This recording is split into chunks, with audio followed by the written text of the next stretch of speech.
Hey guys, welcome to Arsenal Crew. This is a match review of the 3-1 loss against Monaco. That was the home leg, so the 3 goals that they scored count as away goals. So it's basically more or less impossible for us probably to get back in. I'm going to keep the faith. I know if you follow me on Google Plus or Twitter, I did get quite irate about the game, well, after the game happened. But I've had a bit of time to think about it, and it is possible for us to get back in it. As long as when we go to their place, we score goals and we defend strong. That is all we can do. But the game that we played, it was a typical Arsenal performance. Typical in we bossed the possession, we bossed the shots, but we didn't have the final ball and we did not find the target. I think we had I think it was like 11 plus shots, but only 2 or 3 of our shots out of those 11 were actually on target. So it shows that we were just literally trying to shoot from anywhere, and that's not what you want in the Champions League. You need finishing class. And I'm sorry, but I do really like Giroud, but he's not good enough. He has just hit 50 goals in total for Arsenal. Big milestone, but a world-class striker will probably do that in 2 seasons just in the league, not in any other competition. Can't get my words out. Competition. They would probably get around 50 goals after 2 seasons. Probably, like, if they were playing in the Premier League, they would probably get close to 50 in 2 years in the Premier League. No other competitions, no FA Cup, no Champions League. They'll probably get that. So Giroud is behind that. That is why no one classes him as a world-class striker, because he's not. And I think if we do get a world-class striker and we do get a new CDM, I think it was a mistake giving Arteta a new contract. We should have got rid of Flamini, Arteta and Diaby, got rid of them, got the wage bill down, and brought in another world-class CDM to challenge with Coquelin, because Coquelin is really starting to leave Arteta, Flamini and Diaby behind and making them look completely obsolete. And the problem with that is that he's going to get more and more sort of comfortable in that position and think, yes, I don't need to work as hard because I've got my place locked down in the team. No one can challenge me. So then it will stunt his growth and he won't become as big a player. We do need in that CDM competition like we do, say, in the left-back position and the goalkeepers, which is the main positions that we've got a lot of competition where we've got 2 players that are both of equal quality. Monreal and Gibbs, they are both equally as good. And Szczesny and Ospina, and also Martinez is a bit behind, but definitely Szczesny and Ospina, they are at the same level. No matter what you say about Szczesny, he is a really good goalkeeper.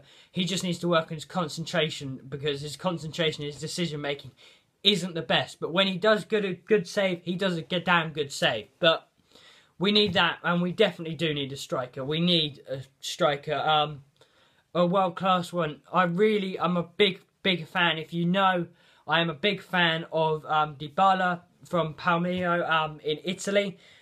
He's 21, he's Argentinian, and he's regarded as the new Sergio Aguero.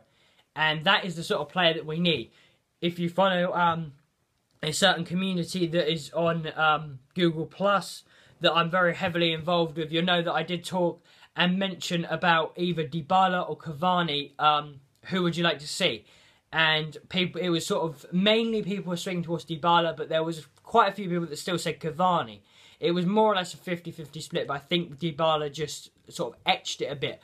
But Cavani, you'll be spending the same sort of money between the 2 of them. There'll be roughly 30 million, 40 million, something like that, in that ballpark. So you'll be spending the same amount of money. And what I always pose forward is, you've got Dybala, who's 21.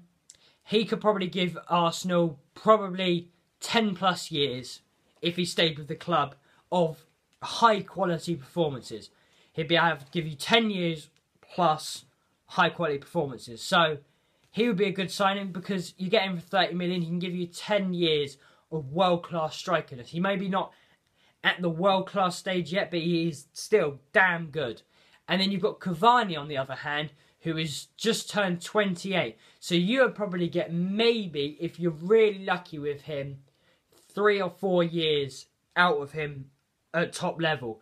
But I always think that when a player gets to sort of 31, they sort of start to drop off a bit. 30, that is sort of on the boundary. They are sort of, that is when their peak in their career is sort of coming to an end. But they're very experienced and they're still quite physical. But I think after 31, there is exceptions with certain players. But round 31 is when players sort of start to drop off a bit. But I think the person that I would like to see is Dybala come in. It would be epic for us, and I think we would win more games. But we cannot challenge in Champions League. It is, it's just, it pisses me off. Like, we had so much hope going that we are called the favourites and everything like that. They get a fluky goal. It was a real fluke. Mertesacker, he did know nothing about it. It just hit him and went in. Ospina had no chance. But it was a fluky goal, and it just shocked us, and we never really recovered from it. And we, in the sort of, if we got it back to 2-1 in 90 minutes. Personally, I know probably if I when I was watching it, and I saw Arsenal sitting back at 2-1 with added time, I'd have probably been screaming at the TV. But I would have rather sat back and not conceded any more goals at 2-1. Just sit back, defend, keep that 2-1, and then it gives us a real good chance of getting back in it at their place. But they got 1 goal back, and it's going to be really, really hard to get those goals back because they do not concede. I think they've conceded 19 goals in their league this season, which isn't a lot. And we need to defend strong, attack strong in the away leg. But we need to get the goals. We need to get the goals from somewhere.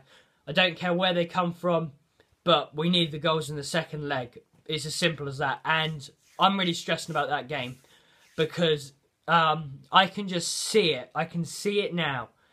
What happens in every year when we play Champions League, we are always 1 sort of away goal or 1 fluke goal away from going through out of this round. And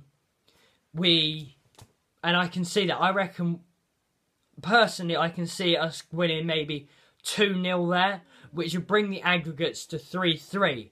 But then they would beat us on 1 away goal. So I can just see that happening. I'm going to say it now. You can quote me on it when we do the game. But I can see them winning, us winning 2-0 and then beating us on an away goal. I can just see it now. But hey, we'll have to wait and see. It's Everton next. After that performance, I'm not sure how the team will react, but hopefully they'll react positively and get the result that we need. But for now, guys, I'll see you in the next video. Make sure to subscribe, like, and watch all the previous videos all across the channel, match reviews, transfers, anything like that. Make sure you watch them, enjoy them, like them, and also in the comments section below, leave your thoughts and also sort of suggestions on how I can improve the channel. Or any other things like that, video suggestions or anything like that. But guys, I'll see you in the next video, guys. Bye.